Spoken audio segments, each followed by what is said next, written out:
Muy buenos días, mucho gusto de saludaros nuevamente.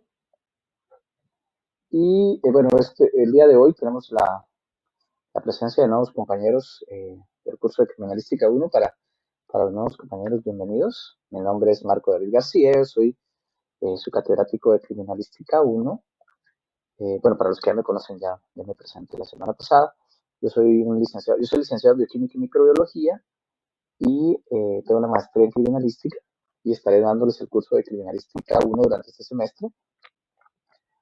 Eh, y bueno, eh, ya vamos en una segunda clase pues dentro de la programación queríamos iniciar un poquito más con el contenido. Sin embargo, puesto que hay un buen grupo de nuevos alumnos, vamos a eh, repasar algunas generalidades del curso de forma muy breve para luego continuar con el contenido. Bienvenidos sean todos. ¿Cuál es el objetivo del curso? Bueno, el curso es el primero de 3 cursos de criminalística y este busca abarcar conceptos fundamentales y principios básicos de la criminalística, así como a lo largo de la carrera, perdón, del curso, hablar de su importancia como una disciplina auxiliar de derecho penal, ¿verdad? Sabemos que la criminalística es un conjunto de ciencias que tiene como objetivo no bastar solo porque sí, ¿no? Sino que va a buscar auxiliar el derecho penal. Eh, la idea es introducirlos ustedes en el estudio de la criminalística y que al finalizar el curso ustedes puedan definir esta, ¿verdad? Su campo de acción, su relación con otras ciencias, sus alcances y limitantes que puedan definir, identificar y dar el tratamiento adecuado a una escena del crimen. Va a haber mucho enfoque en el tema de la escena del crimen. Seguramente muchos de ustedes, cuando piensan en criminalística, piensan precisamente en la escena del crimen, así que pues, por eso es la importancia de esto. Eh, Así como identificar y clasificar indicios, evidencias y pruebas, ya vamos a ver, seguramente alguna de estas palabras han escuchado y la idea es que puedan diferenciar una y otra y poder clasificarlas bajo diferentes categorías que vamos a cubrir en el curso. Conocer la importancia de la cadena de custodia, un punto muy importante del proceso de investigación criminal, y conocer la importancia de los principios de pertinencia y oportunidad. Son varios puntos que yo esperaría que ustedes pudieran manejar al final del curso. El contenido va a estar dividido en 7 módulos. Vamos a tener uno sobre nociones y definiciones de la criminalística, va a ser la primera parte. El módulo 2, bueno, entonces esta primera parte, mejor antes de pasar al módulo 2, les comento, es un módulo introductorio, ¿verdad? Con varios puntos generales de la criminalística. Luego tenemos el módulo 2, es la aplicación y utilidad del método científico, la prueba científica. Digamos que ahí vamos a abordar un poquito el tema de uno de los aspectos más importantes de la criminalística, que es la relevancia que tiene como evidencia científica. Y por último, pues la historia de la aplicación de la justicia, ¿no? Como para entender en qué momento la criminalística fue tomando más relevancia. Luego tenemos el módulo 3, que habla acerca del hecho criminal y los sujetos protagonistas y la cadena de custodia. Y luego tenemos el módulo 4, que habla acerca de siguiendo dentro del módulo 3, ¿verdad? Los tipos de contaminación, ¿verdad? Todos estos relacionados a los participantes del hecho y aspectos que pueden interferir en la obtención de un resultado confiable o de buena calidad. Luego tenemos el módulo 4, el lugar de los hechos, la escena del crimen, ¿verdad? Y cómo se maneja esta, qué pasos se deben seguir, cómo documentarla adecuadamente. El módulo 5, que habla acerca de los indicios, ¿verdad? Su definición, la clasificación, cómo protegerlos, cómo embalarlos, cómo trasladarlos. También vamos a hablar en este módulo acerca de diferentes tipos de análisis que se pueden hacer en criminalística, específicamente 2, análisis comparativos y análisis directo, la diferencia entre ellos, qué disciplinas hacen uno u otro análisis y los principios de pertinencia y oportunidad. Módulo 6 es sobre reconstrucción del lugar de los hechos y manejo de la víctima, son como temas complementarios, así como los temas del módulo 7, criterios de bioética, alcances y límites de los aportes de la criminalística e importancia del manejo del contexto general investigativo, ¿verdad? Así como aportes del testimonio, ¿verdad? Y su fortalecimiento o desvanecimiento con la práctica criminalística. Todos estos son temas complementarios, diría yo, ¿verdad? Ya para esto entonces vamos a ver cubierto las generalidades del curso y estos temas van a venir a complementar muy bien el resto. Algunos aspectos importantes de las evaluaciones. Las evaluaciones parciales van a ser en total de 40 puntos. De estos van a ser dos evaluaciones, básicamente, un primer examen parcial de 20 puntos. Este está calendarizado del 1 al 7 de marzo, muy probable que sean en esas fechas, ¿verdad? Les comento, normalmente los exámenes están calendarizados eh, en un periodo de 15 días, en este caso están del 1 al 14, ¿verdad? Sin embargo, dentro del periodo de 15 días va a haber una semana destinada a algunos exámenes y otra semana destinada a otras, ¿verdad? Entonces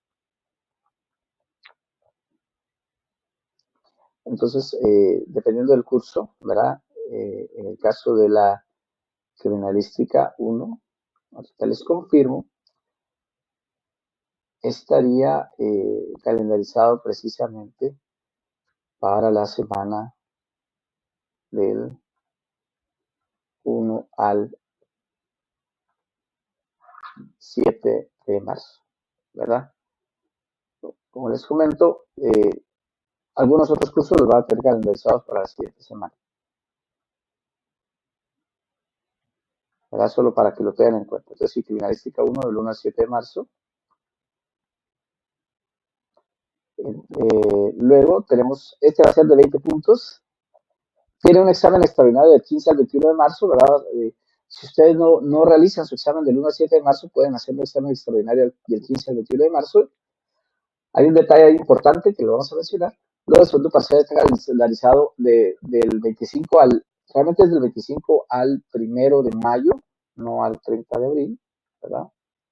Solo para que lo tengan en consideración, es del 25 al 1 de mayo, de abril al 1 de mayo. Y este va a abarcarnos, bueno, otro punto importante, ¿verdad? Este nos va a estar, el primer examen parcial los va a abarcar los módulos 1 al 3, que son los que ya mencionamos en el contenido, y el segundo parcial, básicamente podemos decir que es módulos 4 y 5, pero también hay ciertos temas del 1 al 3 que van a venir. Entonces, bueno, la idea es que lo que ustedes aprenden, pues debería de poderse aplicar en los siguientes temas, ¿verdad? ¿Cómo va a ser la modalidad de evaluación? En ambos casos se trata de test en línea. En la plataforma Canvas, ustedes tienen una duración de 45 minutos. Durante esa semana, en cualquier momento de esa semana, ustedes pueden ingresar y hacer su examen. Va a durar 45 minutos. Tienen la posibilidad de hacer 2 intentos y la nota final que se va a reportar va a ser el promedio de los intentos realizados. Así que si ustedes sacan 20 en el primer intento, yo les diría, ya no hagan un segundo intento porque ya llegaron al puntaje total, ¿verdad? Ahora, una anotación importante en el caso de los exámenes extraordinarios, que para evaluaciones extraordinarias es necesario realizar un pago adicional y enviar el recibo por mi correo previo a tener acceso al examen. Creo que es de 50 quetzales, si no me equivoco, eh, y pues consideren esto. Luego vamos a tener un examen final de 35 puntos. Este va a estar calendarizado del 1 al 7 de junio, ¿verdad? Eh, Zona mínima, importante para tener derecho a examen final, son 26 puntos. Si ustedes con la suma de exámenes y actividades no llegan a 26 puntos, no pueden realizar su examen final. Este va a ser nuevamente un test en línea en la plataforma Canvas de 1 hora. Nuevamente tienen 2 intentos y la nota final será el promedio de los intentos realizados, ¿verdad? Otro punto importante, el curso se gana con 61 puntos, por eso es la nota mínima, ¿no? 26 más 35, al final serían 61. Actividad van a ser 25 puntos, vamos a hacer algunos reportes de laboratorio, tareas y foros de discusión, ¿verdad? Con el puntaje correspondiente. Y un punto importante nuevamente, la evaluación de recuperación que está calendarizada del 19 al 27 de junio es necesario realizar un pago adicional, creo que es de 100 quetzales y deben de presentar un recibo nuevamente antes. El examen tiene valor de 35 puntos únicamente. ¿Esto qué quiere decir? Quiere decir que ustedes van a entrar con la misma zona. Si ustedes tienen una mala zona, pues igual tienen que hacer un buen examen de recuperación. Entonces, para que lo consideren, mejor hacer una buena zona y estar tranquilos en su examen final. Algunas reglas de la clase: respeto y cordialidad para su catedrático y sus compañeros, respetar cuando otra persona está hablando, respetar las opiniones, no burlarse, encender la cámara al inicio y al final de clase y participar, mantener el micrófono en silencio, levantar la mano para hablar y repetir una asistencia mínima del 80% y se va a tomar a los 10 minutos de iniciar. Algunos puntos, bueno, adicional al contenido teórico, se podría decir, vamos a hacer algunas prácticas de laboratorio. Esto, bueno, en época prepandemia, digamos, lo hacíamos en clase, era muy entretenido. Ahora, pues, vamos a hacer algunas prácticas limitadas por los materiales que podemos conseguir desde nuestra casa. Yo les voy a estar indicando. Son materiales fáciles de conseguir, no es nada que toque buscar en algún lugar muy especial, ¿no? Yo se los voy a pedir con una semana de anticipación, creo que les da tiempo de conseguirlo, son cosas casi que siempre vamos a tener en la casa. Estas son las 6 prácticas que vamos a realizar, ¿verdad? Y todas son muy interesantes, creo que les van a servir mucho para aprender y entender algunos puntos del contenido del curso de forma más fácil. Así que, pues, este sería el contenido. Y a continuación vamos a pasar a, bueno, a continuar con el tema de la clase. Cualquier duda que exista al respecto, por favor, la próxima clase resolvemos cualquier duda, ¿verdad? Bueno, ahora vamos a continuar con el contenido del curso, ¿verdad? Vamos a iniciar el nuevo tema, hablando de generalidades de criminalística. Empezando por qué significa criminalística, qué significa esta palabra, a qué nos referimos. Hablamos un poco de diferentes disciplinas, de sus precursores, ¿no? Quienes iniciaron a trabajar con ellas y también un poquito de quién fue el primero que utilizó este término que involucraba pues incluir todas estas disciplinas, pero en sí, ¿qué significa? Y bueno, primero entender cuál es el objetivo. La criminalística se va a enfocar en el estudio de las evidencias materiales o indicios que se utilizan y se producen en la comisión de los hechos. Un punto importante es que la criminalística estudia cosas materiales, no indicios, cosas que se van a encontrar en una escena del crimen o en otros lugares, en el cuerpo de la víctima, ya sea porque se utilizaron o que fueron producidos durante la comisión del hecho criminal, ¿verdad? Entonces, eso es uno de los puntos importantes de la criminalística. Evidencia material, ¿verdad? Puede ser, y bueno, quizá ustedes pensarán que algo que no sea tan visible no es material, pero sí es material, ¿no? El ADN, aunque sea muy pequeño, es una evidencia material, ¿no? No es, estudia comportamientos, no estudia formas de actuar, ¿no? Motivaciones, estudia cosas, ¿no? Y ya vamos a ver que eso tiene mucha relevancia en pues lo que viene a ser la criminalística. En la práctica, la aplicación de las ciencias para la solución de crímenes se basa en, como les digo, en el examen de evidencia material, ya sea en el campo, ¿verdad? Hay indicios que se van a evaluar directamente desde la escena del crimen y otros que van a ser enviados a un laboratorio, y es ahí donde está la fortaleza de la criminalística, en la confiabilidad y en la objetividad de los análisis científicos que se aplican a esta evidencia material. ¿A qué nos referimos con confiabilidad? Que yo puedo confiar en que el resultado realmente es una medición hecha correctamente, que es un reflejo de lo que realmente se puede encontrar en evidencia material. Y la objetividad bueno, objetividad significa libre de sesgo. ¿Qué quiere decir? Quiere decir que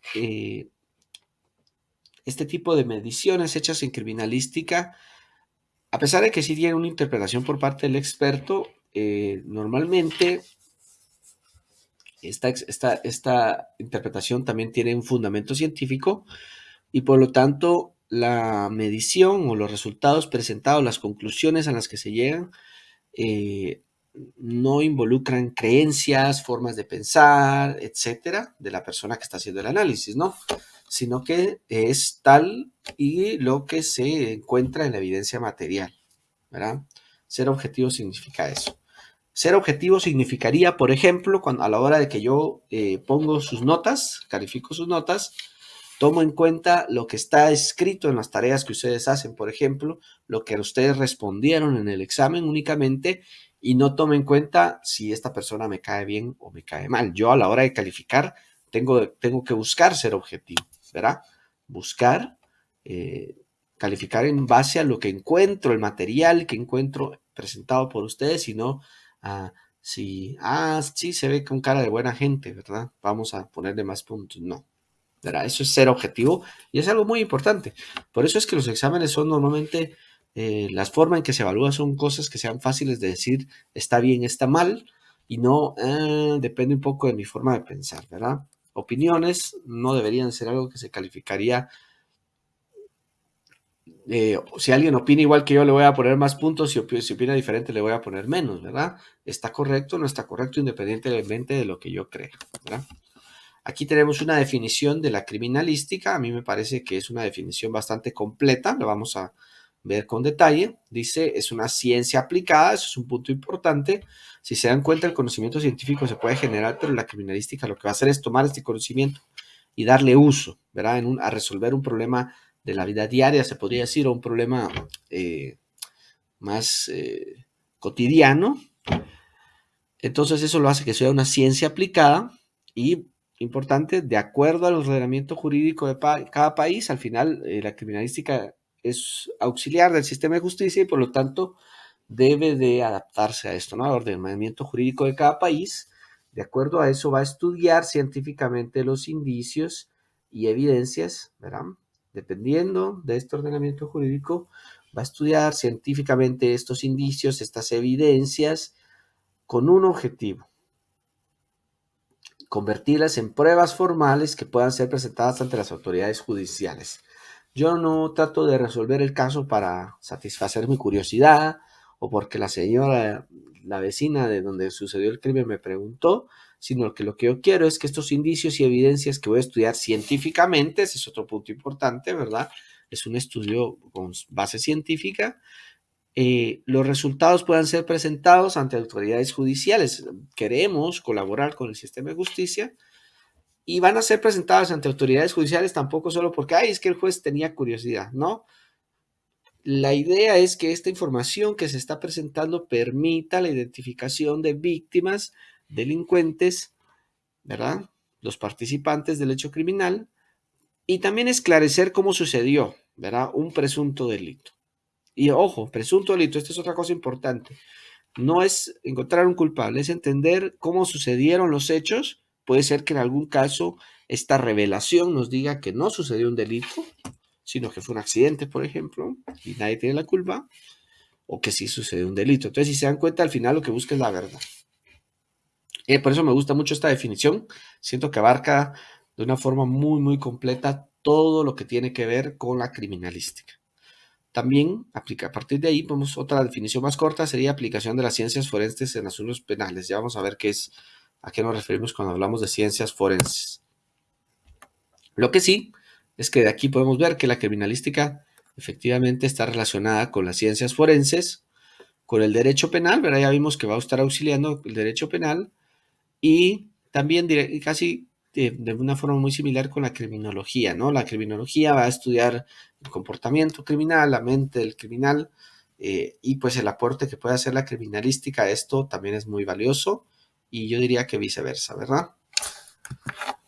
Importante, ¿no? Ir diferenciando precisamente entre criminalística y criminología. Yo creo que algunos de ustedes quizá ya tienen cierta noción de que son dos cosas distintas, pero aquí tenemos la definición de criminalística que acabamos de mencionar, y aquí tenemos alguna definición de criminología, no es la única, pero ahí vemos al autor que dice: estudia el crimen, la personalidad del criminal y el control social para evitar su conducta. Si se dan cuenta, perdón, la criminología se refiere pues más hacia en torno al criminal y no al crimen como tal, ¿verdad? O a los hechos criminales y a los indicios que se producen, sino al criminal. Dice también: además, trata de suministrar información científica contrastada sobre la génesis, dinámica y variables del crimen, desde lo individual hasta lo social, así como los programas de prevención y tratamiento del ser antisocial. ¿No? Hay un montón de elementos ahí de utilidad para describir la criminología, pero se refiere a otros aspectos, ¿verdad? Más o menos, no digo exactamente porque no es así con total realidad, pero eh, si vemos programas de televisión, para diferenciarlo claramente podríamos tirarnos a pensar que criminalística es como CSI, ¿no? Si se dan cuenta ahí evalúan evidencia de la escena del crimen. Y por otro lado tenemos Mentes Criminales o Criminal Minds, se llama este programa, que es bastante exagerado en algunas cosas, ¿verdad? Pero donde estudian muchas veces asesinos en serie y algunos criminales así un poquito más complejos, pero se enfocan en el estudio de tratar de meterse en la mente del criminal para entender por qué lo hace, cómo lo hace, dónde elige a su víctima, etcétera, ¿no? Es más como criminología, ¿verdad? Entonces, si se dan cuenta, son dos elementos, los programas abordan los casos de forma totalmente distinta y les puedo dar una idea, no les estoy diciendo, ay, sí, solo los criminólogos solo hacen lo que hacen ellos, ni los criminalistas trabajan como trabajan los CSI, no, para nada. Ahí son un poco exagerados con algunas cosas también, pero les da una idea, ¿verdad? Y mencionados una relación con las ciencias forenses también. Bueno, la ciencia ocupa un papel importante en el sistema de justicia a estas alturas del crecimiento de los sistemas judiciales porque tiene la habilidad de proveer información objetiva y precisa de los eventos ocurridos en una escena del crimen. En general, podríamos decir que la ciencia tiene esa función en la vida diaria, incluso no solamente en el sistema de justicia, ¿no? Proveer información objetiva, precisa, generar nuevos conocimientos y eso permite el avance de tecnologías, ¿verdad? El- pues es una aplicación similar en las ciencias, en la aplicación de justicia, ¿verdad? Las ciencias forenses se refiere, por lo tanto, a todo lo que tiene relación con la aplicación de conocimiento científico a problemas legales. Hay ciertas ciencias forenses comúnmente utilizadas para resolver crímenes, ¿verdad? Algunas, por el tipo de evidencia que se genera, pues se han vuelto parte como fundamental del estudio, se consideran parte de la criminalística, pero podríamos considerar cualquier disciplina donde que se empiece a utilizar sus conocimientos científicos para resolver problemas judiciales, entender evidencia y todo, podría considerarse una ciencia forense. Yo necesito evaluar mapas satelitales para ubicar una escena del crimen o algo así, pues se vuelve una ciencia forense, ¿no? Y así podrías pasar con cualquier otra disciplina. ¿Qué disciplinas vamos a considerar parte de la criminalística? Podríamos tenerlo categorizado en estas cuatro grandes ramas, se podría decir. Cinco, tenemos cinco aquí. Vamos a tener el área de biología forense. Aquí tenemos serología forense, ¿verdad? Estudio de la sangre, se podría decir, del suero, de la sangre, ¿verdad? De algunas funciones específicas y también la genética forense parte de esto, ¿no? Pero biología forense porque va a estudiar indicios materiales, pero de origen biológico, ¿verdad? Química forense, eh, pues tenemos cuatro subdisciplinas, se podría decir, físico-química, toxicología forense, análisis de incendios explosivos y sustancias controladas. Todo esto, todo esto sirve o utiliza, ¿no? Los mismos principios, ¿no? Del análisis químico para determinar el, el, el, uso que se les puede dar a las sustancias, ¿verdad? O no, más diría yo, detectar las características que tienen las sustancias a través del análisis químico. Aquí abarca básicamente el análisis de cualquier tipo de sustancia, algunas bien específicas como toxicología, análisis de sustancias controladas e incendios explosivos, que es como para ciertos tipos de sustancias presentes en algún tipo de situaciones específicas, y la fisicoquímica mucho más amplio, ¿no? Básicamente cualquier sustancia. Luego, la foscopía, que se podría separar en datiloscopia, quiroscopia y permatoscopia, dependiendo del tipo de huellas que se vayan a evaluar, ¿verdad? Ya sea de la mano, de la palma de la mano, de la planta del pie o de los dedos, ¿verdad?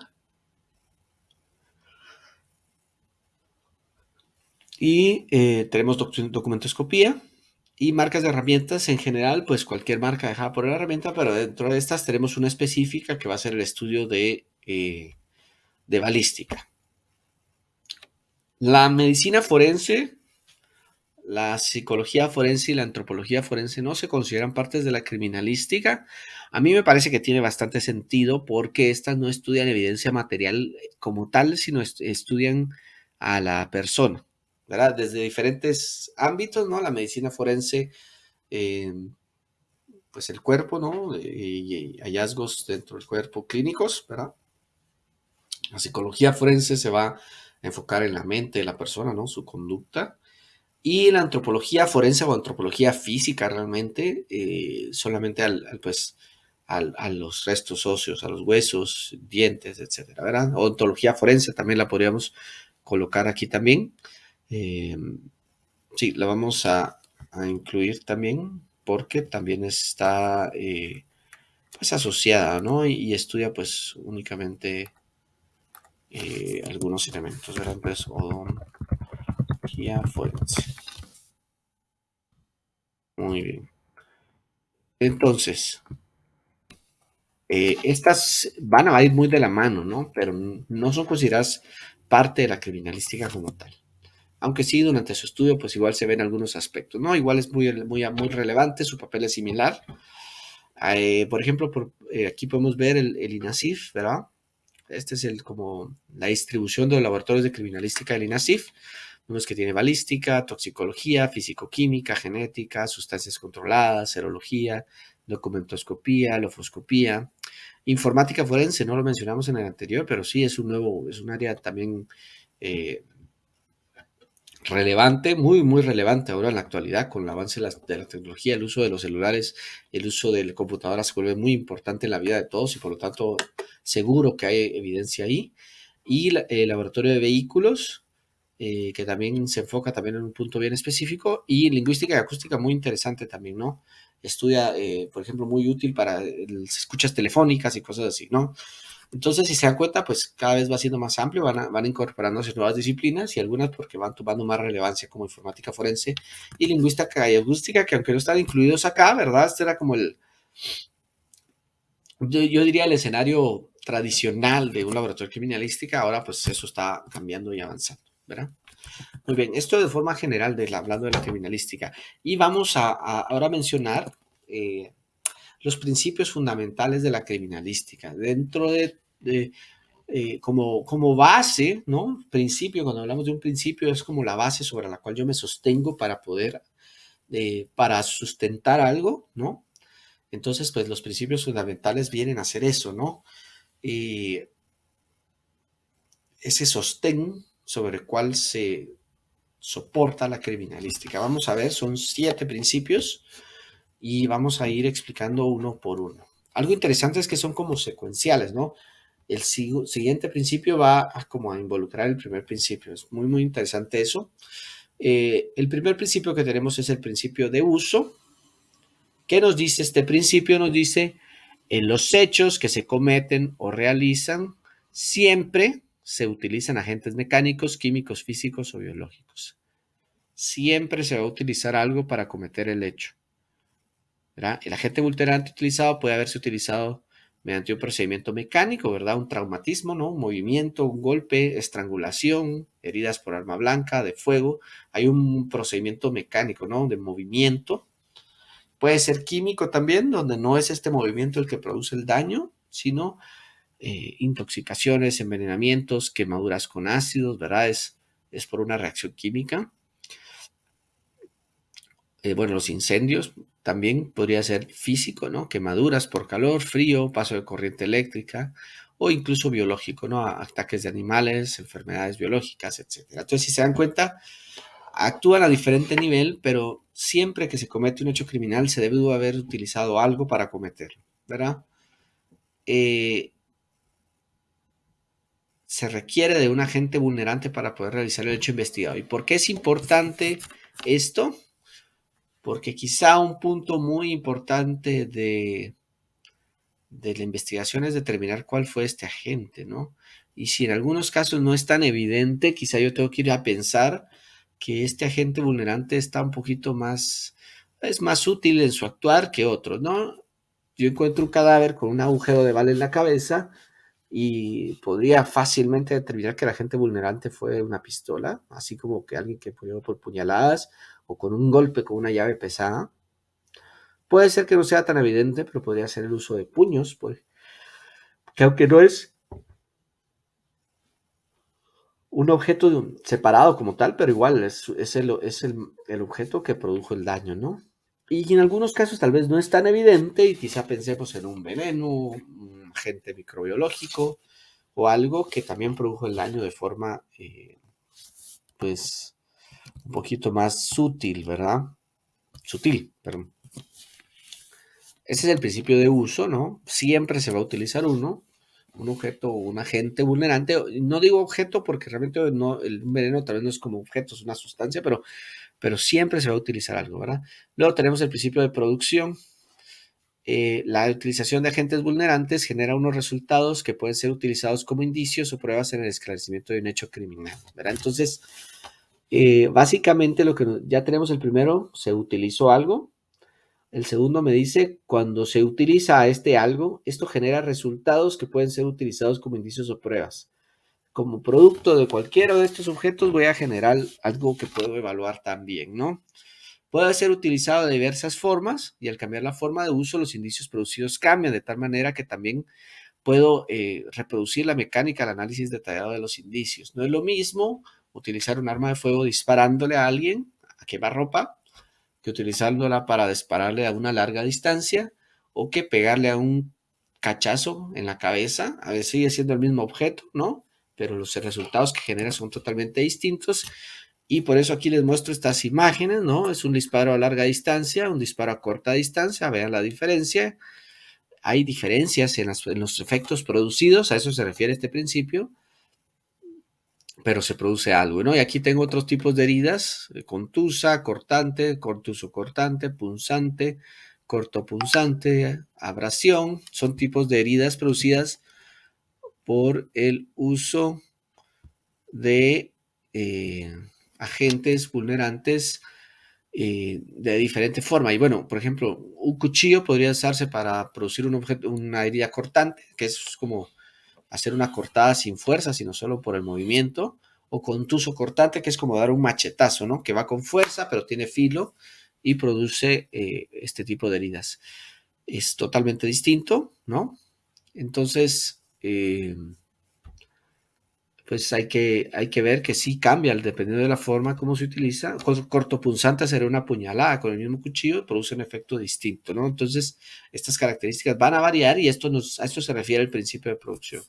Entonces, igual forma, si yo no encuentro, ¿verdad? Yo sé que se utilizó algo, pero quizá ese algo no está presente en la escena del crimen, no está presente, no está a la mano para saber qué fue, pero yo puedo evaluar los efectos que este produjo y así también determinar qué fue lo que se utilizó y cómo se utilizó, y a eso se refiere este principio, porque siempre el uso de un agente vulnerante me va a generar algo que puedo evaluar. Luego tenemos el principio de intercambio. Este principio ya lo mencionamos, ¿no? Fue el que propuso Edmond Locard, el principio de intercambio, el principio de Locard.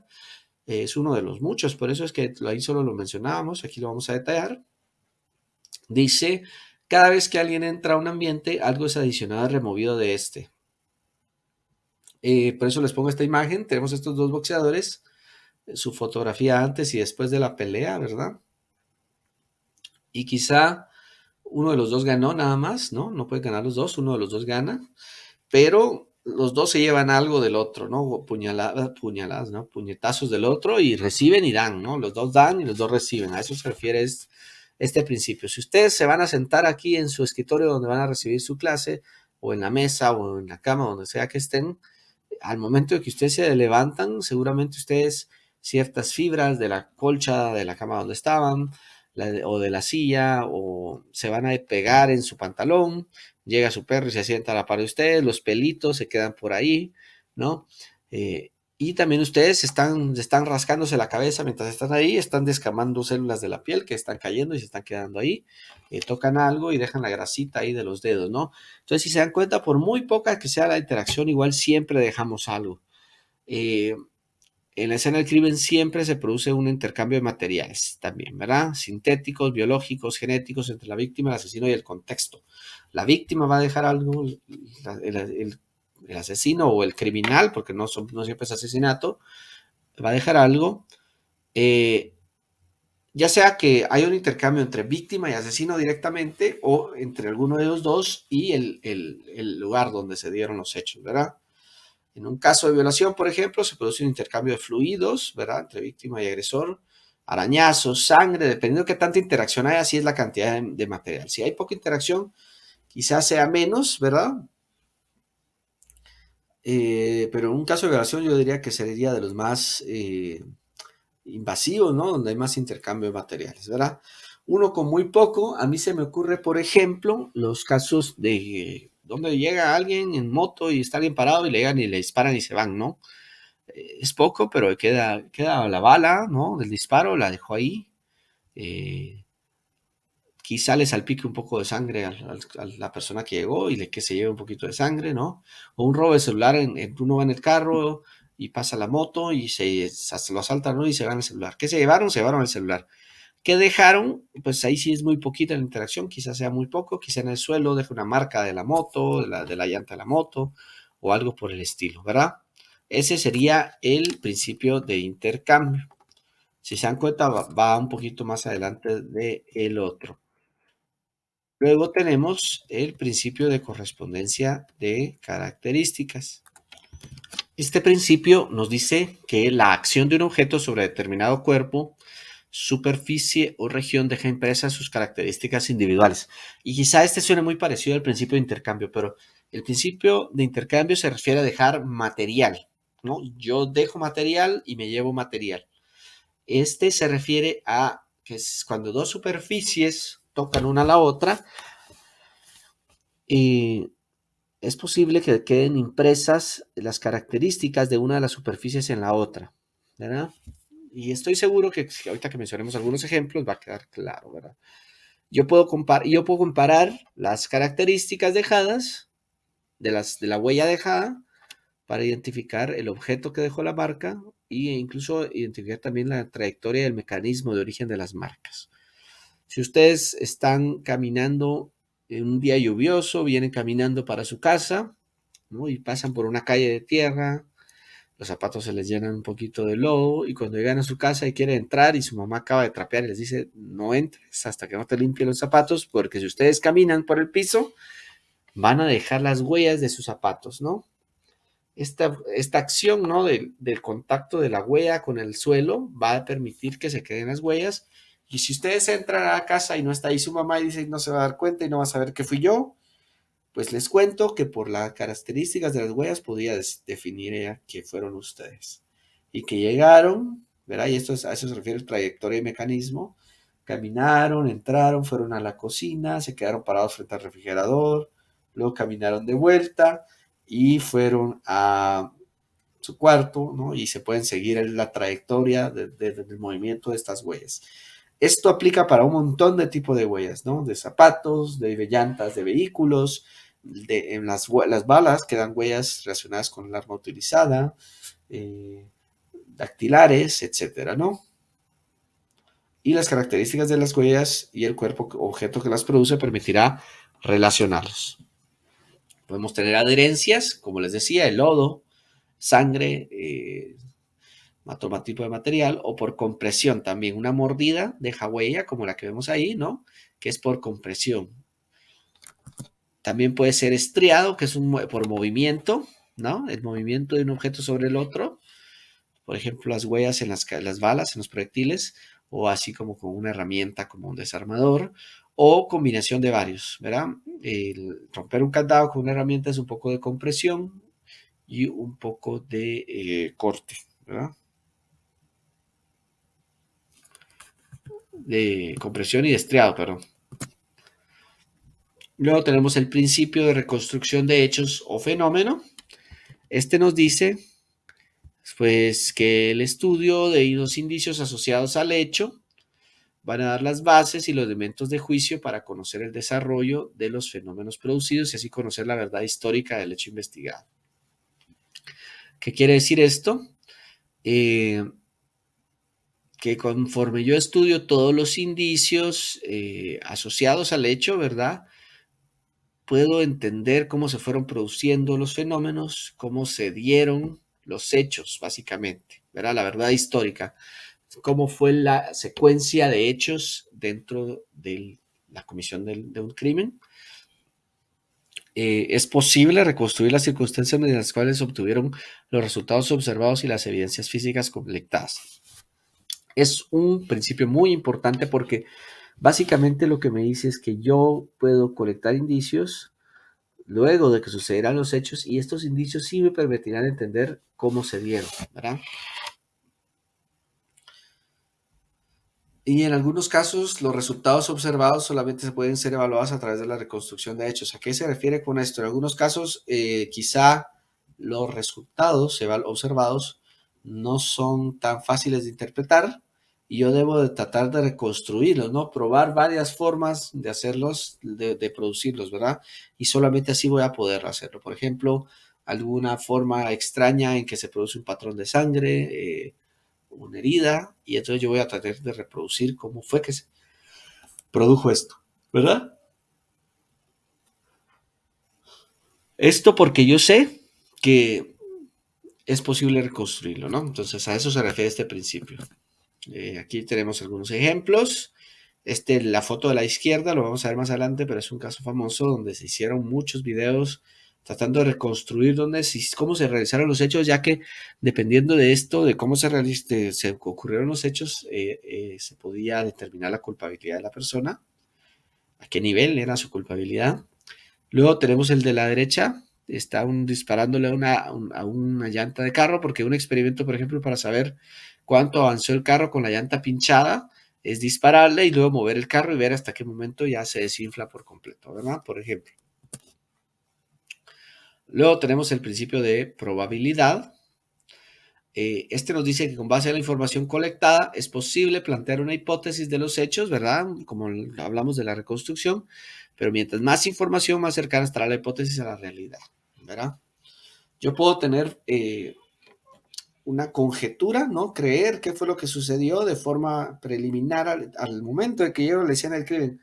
Ok, a esta persona tenemos el caso de homicidio por arma de fuego, porque veo el agujero en la cabeza, ¿no? Puesto que al inicio yo conozco poca información, la certeza de esta hipótesis va a ser bastante baja. Digamos, bueno, que se tiene algo, pero no es suficiente, ¿no? A medida que yo agrego más información, más cercana va a estar de la realidad, ¿verdad? Por eso es importante, mientras más información pueda colectar de todo tipo, mejor fundamentada va a estar mi hipótesis de su certeza, ¿verdad? La admisibilidad de esa hipótesis se va a dar en base a los datos que se tienen y por eso la idea es colectar siempre mayor la información. Y aunque se apegue más a la realidad, nunca voy a conocer la totalidad de los hechos. Siempre van a quedar algunos elementos en duda, ¿verdad? Y por último tenemos el principio de certeza. Dice las identificaciones cualitativas, cuantitativas y comparativas de la mayoría de los agentes vulnerantes que se utilizan. La mayoría de los agentes vulnerantes que utilizan elementos que se producen en la combinación de los hechos, ¿verdad? O sea, la mayoría de los análisis de saber cuánto tengo o de qué tipo de cosa es o si puedo comparar dos elementos son los tipos de análisis que voy a hacer, ¿no? En un estudio criminalístico, donde evalúe ya sea los agentes vulnerantes utilizados o los objetos producidos durante la comisión de los hechos.